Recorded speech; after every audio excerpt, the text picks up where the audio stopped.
जिल्हा हेडक्वार्टर येथे स्वातंत्र्य दिन उत्साहात। रत्नागिरी जिल्ह्याच्या मुख्यालयी 79वा स्वातंत्र्य दिनाचा मुख्य सोहळा। रत्नागिरी जिल्ह्याचे पालकमंत्री, मराठी भाषा विकास मंत्री व उद्योग मंत्री उदयजी सामंत यांच्या हस्ते रत्नागिरी जिल्हा पोलीस हेडक्वार्टर या ठिकाणी उत्साहात संपन्न झाला।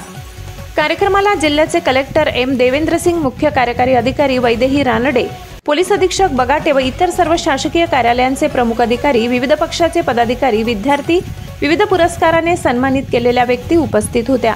हा संपूर्ण स्वातंत्र्य दिनाचा कार्यक्रम सोहळा पोलीस बँड पथक, महिला पथक, होमगार्ड पथक, अग्निशमन दलाचे पथक, आरोग्य विभागाचे पथक, नवोदय विद्यालयाच्या विद्यार्थ्यांचे पथक, होमगार्ड पथक अशा वेगवेगळ्या पथकांनी संचलन केले। मंत्र्यांनी सर्व उपस्थितांचे कौतुक केले, पोलीस दलाला शाबासकी दिली। तसेच पोलीस दलाकडे असलेल्या शस्त्रांचा यापुढे निर्मिती रत्नागिरी जिल्ह्यात होईल यासाठी मोठा प्रोजेक्ट सुरू होणार असे सूचित केले।